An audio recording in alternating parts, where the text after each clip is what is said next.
Olá pessoal, boa noite. Eu sou a Jeane e hoje no nosso quadro Sinopse vamos conversar um pouco sobre A Bela e a Fera, um livro de contos da Clarice Lispector. Trata-se de uma coletânea composta por 8 contos que atam duas pontas da carreira da Clarice. Ela ata o início, com os 6 contos iniciais, e o fim, que são os 2 contos finais. Mais uma obra da Clarice que foi publicada póstumamente, em 1979. Quanto ao título, ele foi dado pelo Paulo Gurgel Valente. É o filho da Clarice também que cuida do acervo da escritura. A Fera era um título que a Clarice já tinha dado a este conto. Aí ele passou a ser o nome do livro, A Bela e a Fera, ou A Ferida Grande Demais. Este livro é dividido em 2 partes. A parte 1 conta com 6 contos que foram produzidos entre 1940 e 1941. Portanto, são textos que nos traz uma Clarice muito jovem, com seus 20, 21 anos. A gente nota, pela cronologia, que esses textos são anteriores a Perto do Coração Selvagem, publicado em 1944, que é um livro de estreia da Clarice na literatura. Parte 2, ela possui 2 contos, são 2 contos que marcam o fim da carreira da Clarice, o fim da passagem da Clarice por aqui. A parte 2, ela possui 2 contos, são textos que marcam os últimos trabalhos de Clarice. Provavelmente eles foram escritos em 1977, mesmo ano que em 10 de dezembro, aos 56 anos, Clarice nos deixou fisicamente, mas a sua obra permanece e permanecerá viva. Nos 6 primeiros contos, que compõem a parte 1, nós teremos acesso a histórias de moças muito jovens, descobrindo a vida com seus amores, seus dessabores. Pensam que vai acontecer algo muito esplendoroso, algo muito grande em suas vidas. Só porque elas estão atingindo a maioridade, estão chegando à vida adulta. Algumas das protagonistas também já são casadas e há um toque de interiorização, algo muito característico em toda a obra clariciana. Há um toque, de interiorização. Conto 1 de abertura deste livro, chamado Uma História Interrompida, conta a história de uma jovem que está apaixonada, está procurando uma fórmula como falar isso para o W. O nome do rapaz é W. Só isso que a Clarice diz. É W por reticências, 3 pontinhos. O cara por quem ela está apaixonada. Aí vem uma frase linda que eu achei desse primeiro conto, que diz assim: eu jamais plantaria jasmins junto com girassol, como usaria é seguido de reticências. Ou seja, jasmim e girassóis, na cabeça daquela jovem de 17 anos, jamais se misturariam. Nessa primeira parte, o conto que eu mais gostei, que eu mais me identifiquei, foi com Gertrudes Pede Conselho. É quando a Gertrudes Outude, ela também tinha 17 anos, a garota, e como toda adolescente da sua idade, tinha muitos sonhos. E ideias de que algo muito grandioso ia acontecer, algo que para chegarmos lá, necessita de todo o percurso, de toda uma experiência. Por ela não conseguir viver esse algo grandioso na vida dela, ela punha a culpa na família. A família, segundo ela, não estava nem aí pro sofrimento dela, pois a família, ela põe a culpa toda na família, porque segundo ela, a família está muito ocupada com assuntos, de rotina de uma família. E isso deixa a Tude inquieta. E ela não sabe o nome dessa inquietação. Essa inquietação não recebe um nome. Por quê? Porque não há um nome para essa inquietação. Aí aqui já entra, uma característica central da narrativa da obra clariciana, que é sempre querer dizer algo, mas esse algo está além do que as palavras conseguem dizer. Uma experiência que está além, que transcende a linguagem e o domínio da palavra. Por causa dessa inquietação, dessa angústia gerada pelo fato de não acontecer algo de grandioso em sua vida, Tude resolve procurar um conselho de uma doutora. A narradora só fala de uma doutora, não diz se é uma psicóloga, se é uma psiquiatra, não diz a especialidade.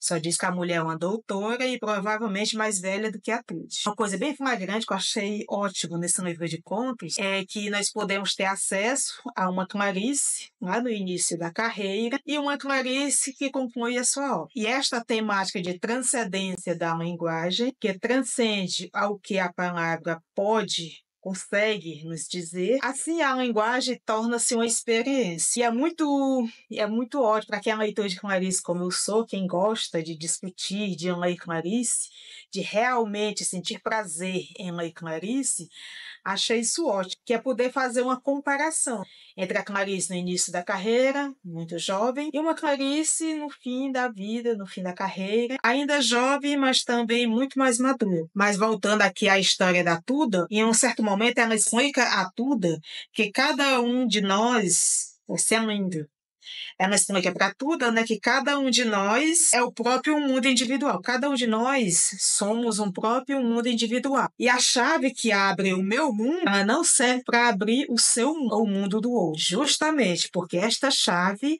só abre a porta de um mundo individual que há em cada ser. Nesse momento, a doutora pensa sobre a Tuda. E é muito bonita essa parte. Esta minha edição, esta citação está na página 25. Tanta gente morrendo, tantas crianças sem tantos problemas irresolúveis. E aquela guria com família, boa vida burguesa, a dar-se importância. Cada pessoa é um mundo. Cada pessoa tem sua própria chave e a dos outros nada só se olha para o mundo alheio por distração, por interesse, por qualquer outro sentimento que é sobre nada e que não é vital. O mal de muitos é consolo, mas não é solução. Essa parte eu achei mais bonita. Tirando o conselho, né, que a doutora dá a Tuda. E nesta citação fez-me lembrar de uma ideia de conclusão que tem lá no início do livro do Freud, O Mal-Estar da Civilização. Ele conclui que, antes de dizer que determinada atitude de uma pessoa está errada, nós deveríamos nos lembrar da multiplicidade que há no mundo de nós, seres humanos, e somar a isso a nossa realidade psíquica. A conclusão freudiana, ela está em perfeito alinhamento com o pensamento da doutora. Assim a doutora ela aconselha tudo com uma sabedoria de vida vivida. Vida que a Tuda ainda não tinha tempo de ter vivido. Tudo isso por causa da idade, devido à sua idade. Ah, você quer saber qual conselho foi? E mais, qual foi a reação da Tuda? Se você quer saber, se você quer que eu comente o conselho da doutora e a reação da Tuda, deixa aqui nos comentários dizendo eu quero que você comente. Aí eu vou fazer um vídeo comentando essas duas partes desse conto, Gertrudes pede conselho. O terceiro conto tem o título de Obsessão. E ele fala de um amor, mas não um amor bonito. Ele fala de um amor muito complicado. Trata-se de uma mulher casada que fica atraída por um cara, por um homem chamado Daniel. E essa personagem, essa mulher casada, desse jeito que a Clarice descreve ela, uma mulher casada, ela tinha uma vida normal, uma vida toda regrada, a vida normal, né, para a sociedade. Mas esse interesse por esse Daniel, por esse outro cara, isso muda tudo. Daniel é um homem que ele despreza tudo. Ele despreza ideais sociais, despreza a política e vive uma vida alternativa. Ele mora numa pensão e é inclusive esse modo dele de ver as coisas, de viver a vida, que atrai essa mulher casada. E como o Daniel despreza tudo e a todos, ele vai desprezar, inclusive, essa obsessão dessa mulher por ele. Nesse conto, a temática da mulher casada, que está sufocada por essa relação, volta à tona. E somada às demais coisas que toda a sociedade separa para nós mulheres. Clarice, assim, problematiza alguns imperativos impostos a nós mulheres. E estes imperativos, eles censuram, assim como também aniquila todas as nossas possibilidades de podermos escolher, de sermos o que quisermos na sociedade. No conto A Fuga, mais uma vez, a temática da mulher que está sendo sufocada em um casamento é retratada, mas desta vez de uma outra perspectiva. Esta mulher do conto A Fuga, ela consegue se separar desse marido. E é muito bonito ver toda a perspectiva, toda a esperança que ela tem de viver uma liberdade livre daquele casamento muito chato, um casamento, uma relação sufocante. A parte 2 desta coletânea é composta por 2 contos. Um Dia a Menos, só por esse título, né, já dá para ver Um Dia a Menos, o que ele trata, e A Bela e a Fera, ou Uma Ferida Grande Demais. No conto Um Dia a Menos, a temática do vazio existencial, somada à solidão que a personagem vive, porque esta mulher, mais uma vez é uma mulher, ela tem vontade de sair, de interagir com as pessoas, mas dentro do vazio existencial dela, dentro da solidão que ela vivia, ao fazer isso, ela estaria impondo, ela estaria sendo incômoda dentro da rotina daquelas pessoas. Pois, sendo assim, quando ela procura interagir com as pessoas, ela está incomodando aquelas pessoas, pois ela crê que ela está atrapalhando a rotina, o cotidiano do outro, dos outros. E esse sentimento vai se multiplicando e sempre sendo somado a essa solidão que esta mulher vive. A Bela e a Fera, ou A Ferida Grande Demais. Eu achei este conto o mais importante desta coletânea de textos, desta coletânea de contos. Este conto vai mexer na ferida das desigualdades sociais, ao nos mostrar o encontro da esposa, banqueiro milionário, com um mendigo com uma enorme ferida na. Por isso, o nome alternativo do conto. A Bela e a Fera, ou A Ferida Grande Demais. Este encontro nos revela uma tremenda desigualdade social na sociedade brasileira. Esta desigualdade, esse abismo que há entre as classes sociais, entre os muito ricos e os muito pobres, também é uma chaga grande demais. Neste conto encontramos muitas ironias, como a de uma mulher rica que, de tanto ter dinheiro, ela é ignorante para a vida real das pessoas, principalmente aquelas mais pobres. Para Carla, que é o nome dessa mulher, esta realidade não existia. Quando ela vê aquele mendigo com aquela ferida enorme, ela tem acesso a essa visão da realidade que muitos estão sujeitos. Carla tinha ido a um salão de beleza em Copacabana e ela está aguardando, e ela telefona, ela comunica ao chofer para ir pegá-la, e ele acaba que atrasando e ela fica na calçada aguardando a chegada do seu carro particular com seu motorista particular, com seu chofer. É quando o mendigo, com uma ferida enorme na perna, passa pedindo esmolas. Carla fica em choque com aquela visão daquele mendigo. Ela pensa o que faria o seu esposo diante daquela situação.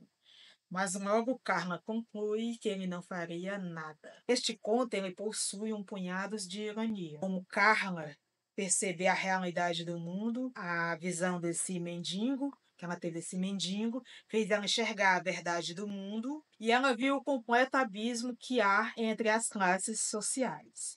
Então a Carla, tá aí a ironia, resolve ajudar o pedinte. E ela puxa da sua carteira, da sua bolsa, 500 cruzeiros. Lembre-se que esse texto se passa no 79, aliás, em 77, 1977. Então, a moeda corrente daquele ano era o cruzeiro. Então, ela tira da bolsa 500 cruzeiros, pois ela não tinha uma cédula menor. De menor valor. Para a realidade do mendigo, aquilo era muito dinheiro. Então, nós leitores, ficamos nos perguntando: essa mulher, ela está zoando, ela está humilhando, ela está ridicularizando esse pedinte ao dar-lhe essa pequena fortuna? Mas não. Aí ele pensa, ela está ficando doida ao me dar tamanha quantia. Mas não, a Carlana estava ficando doida, é que ela não tinha essa consciência da realidade. Para ela, aquela quantia representava praticamente nada. Mas para o mendigo, para a fera, aquela quantia era uma pequena fortuna. Aí está a ironia, né? Dela não saber, dela não conhecer a realidade. Mas esse encontro da Carla, da Bela, com a fera, com o mendigo, ele não sairá impune. Então, Carla passa a pensar sua no meio de tantas futilidades, e como também é fútil a sociedade a qual ela frequenta, a qual ela pertence. Aí Carla passa a ter uma certa aversão à sua própria classe sociais, a qual ela pertence, que é a classe dos super ricos, e percebe que há um mundo fora daquilo. Aquilo não é a realidade, aquilo é a realidade de poucos. Assim, pela primeira vez, ela pensa em palavras como justiça social, solidariedade, passando a ter uma certa aversão à própria classe social a qual ela pertence, que é a classe dos super ricos. E que há um mundo que pede, que clama, que suplica por ajuda. E tudo isso ela viu através da boca daquele pedinte, daquele mendigo. E como acontece muitas vezes nessa coleção de contos clareciano, Carla começa-se a sentir sufocada pelo casamento. E ela percebe a realidade, que mesmo sendo muito rica, o controle de sua vida e de seu corpo não lhe pertencia. Tudo que ela fazia precisava da concordância do marido, do esposo.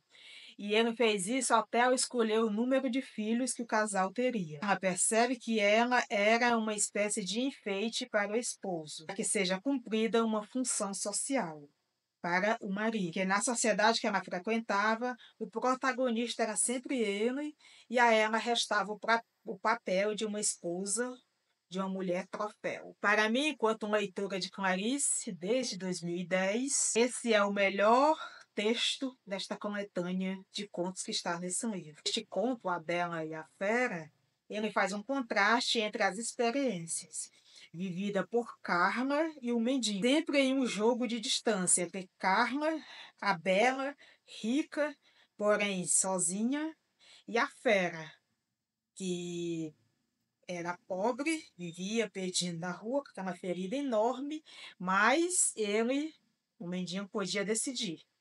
Ele tinha uma certa liberdade. E é este contraste que mais me atraiu neste conto. E há sempre esse jogo que distancia Carla e o mendigo na mesma medida que os aproxima. Este foi o vídeo de hoje. Muito obrigada a quem assistiu. E não se esqueçam de se inscrever no canal e respondam aqui se vocês querem saber, se vocês querem que eu comente sobre o conselho que a doutora dá a Tuda e sobre a reação dela. Comente aqui que eu vou fazer um vídeo respondendo, comentando tanto o conselho da doutora como a reação da Gertrudes. E lembre-se, o poeta está certo, os outros é que estão errados.